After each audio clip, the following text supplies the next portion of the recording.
Joey here, ESBR Boxing, and I am delighted to be joined by Darth Vader. This is the weirdest introduction I've ever done.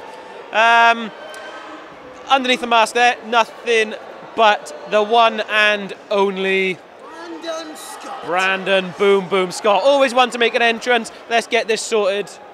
All right. Brandon. Sorry, let me just correct a couple of things. Here we go. Wait for them to get started. All right then, reintroduce then. Joey here, ESBR Boxing, joined by Brandon Scott. Brandon, another tick in the win category, another 40-36. Easy four-rounder for you? Yeah, easy four-rounder. Pointless flying. Last week, I was scheduled to fight some man from India, one of those names you can't really say, but it was supposed to be over 6 rounds as a step-up fight with a winning record, because that's what I wanted.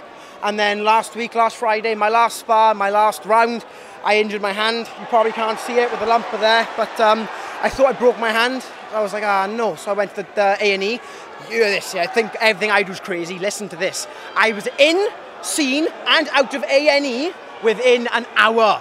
What the hell? That's magic. But they said to me, no, thankfully it's not fractured, it's just badly sprained. So I said, right, okay. So the only medication I can have is Gavin's medication of have a spoonful of cement and harden the fuck up. That's what he tells me, and that's what I had to do, and that's what I did. So I'm just happy I got through the fight, but that was my last four-rounder now. I'm done with these easy four-round fights. It's pointless lying. I'm not going to be cocky, but that wasn't a challenge. So I want to move forward now. I want challenges, I want to push myself, and I want to see how good I really am.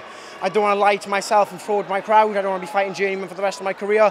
I want step-up fights because I say to everyone, I want to be a world champion, and that's how you be a world champion. I want to be a British champion by the time I'm 21, which is the youngest you're eligible to fight for it. I'm kind of being cock-blocked by my age right now, only being 19. So I want to rank as much experience under my belt and work on getting my ranking up. I like to think of my boxing as phases. Phase 1 was introducing myself as a professional boxer, getting my name out there, and just, show everyone what I'm about, which I did. Phase 2 is getting my weight down and getting my ranking up. And that's what I'm doing now. I'm now introducing myself into the super bantamweight division. A very cosy welcome tonight. And this is phase 2, is getting my ranking up. And phase 3, you're just going to have to wait and see.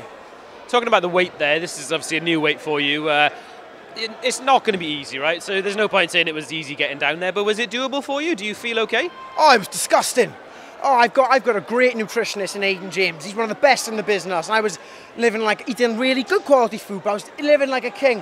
Where it came was about 48 hours ago, when you cut the water off. Oh my God. I thought I was dying. I was in the bath and I looked like I was all cock and bone, like I was skeleton in the bath. I was like, ugh.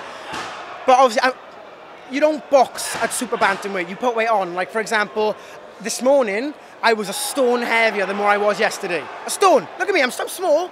I put a stone on in a day. So it's that bitch, getting the weight down. I found that harder than the fight. So the way I see it, I just got to get down in weight and show what I'm about. It's obviously quite a significant weight drop when you're not that big, do you know what I mean? Like, off camera, I'm a bit of a fat guy, so if I dropped a stone, you probably wouldn't notice. But a stone is a massive percentage of your body weight. Did you feel drained at all? Did you feel more tired? Was there a noticeable impact on you? Well, no, because that's one of the reasons why. I'm not saying I wanted to go the 4 rounds. Like I said, I had a bad hand, but I was happy I went the 4 rounds because I wanted to see if my gas tank held up. Because I said, people know me when they watch me, I have such a high pace. I box at a high pace, high intensity. I want to see if I can keep that work rate, that strength at a consistently high level for the 4, which I did. So now what I want to do is see if I can hold it over 6. And then, if I move to 8, I might have to slow it down a bit, but I want to keep gauging knowing how fast I need to box. I can't box like that over 12 rounds. I may not be able to box like that over 6 or 8, but I know I can do it over 4. So now, people say, can you hold it at 6 though? Only one way to find out. Speaking of one way to find out, we're sat here tonight, and right now there's a Welsh fight on, but straight after that we're going to be watching the British and Commonwealth title being contended for. Are you going to be watching that, almost scouting out opposition? 100%. I make my ambitions very clear, and people don't like me for it. A lot of boxers in particular, they play it neutral. They box, they have a normal ring walk, they come out, oh yeah, it was a great fight, thank you for all my fans. You can't really hate that, but you can't really love it either. At least with me, if you hate me, you know you hate me. If you love me, you know you love me. I'm not going to not say nothing just because someone else isn't going to like it, so I'm going to say this clear. I want the British title when I'm 21. That's what I want. Now, I'm, like I said earlier, cock-blocked by my age. So what I want to do is get my ranking up and secure myself to prove to people I can make bantamweight. I made super bantamweight yesterday. So people told me you can't make super bantamweight. Yes, I can. People can say, oh, you might not be able to make bantamweight. Watch me. And then, oh, you're not going to win the bantamweight title at 21. Watch me. I have full faith in my ability, and whether people like me not for saying that, I have full confidence in what I can do and what I'm going to do. When I'm 21, mark my words, whether it's, and again, I really do like Sean McGoldrick. I don't know the other guys fighting, but I want that British title by the time I'm 21 because it's something I need to prove, not to other people, but to myself that I know I can do. When I'm 21, I will be a British champion. Mark my words. Brandon, we could stand here and talk all day. We've talked in our previous things, we've talked about party rings, we've cheered your Lithuanian. Oh, I've got my party rings. Oh, no, they're in the house. I feel like the bearer of bad news. We've seen you try and speak Lithuanian. We've heard about how big your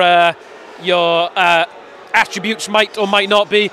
We talked all sorts of things, but the realistic thing we keep coming back to is you are dedicated at being a champion.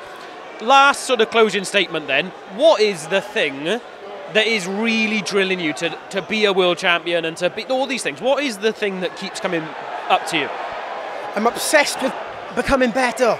I'm not obsessed with being better than Scott Allen. I'm not obsessed with being better than Sean McGoldrick. I'm not obsessed with being better than Lomachenko. I'm obsessed with being better than what I was before. And that's my gauge. Would I beat myself 6 months ago? Absolutely, I'm happy. I constantly need to be better in myself. But I know that I'm not going to be able to do that without setting targets. Because without targets, dreams are just dreams. You don't go from the bottom of the step all the way up upstairs. You take small steps to get there. But I know that I can do this, and I'm obsessed with winning. I'm not in the cockpit. I love winning. I love proving myself wrong. Not other people. I'm obsessed with proving myself wrong. That's why I do the crazy shit I do. I'm like, oh, can you imagine I did that? But it's the back of my mind thinking you wouldn't do that. And I'm like, oh, really? I wouldn't do that, would I? So I have to do it.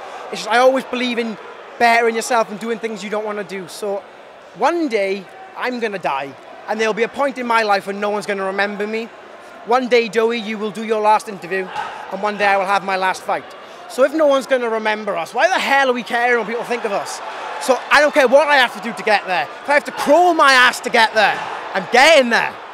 Brandon Scott, we're going to leave it there. You always save your best for ESBR Boxing. Thank you for your time. All the best, my friend.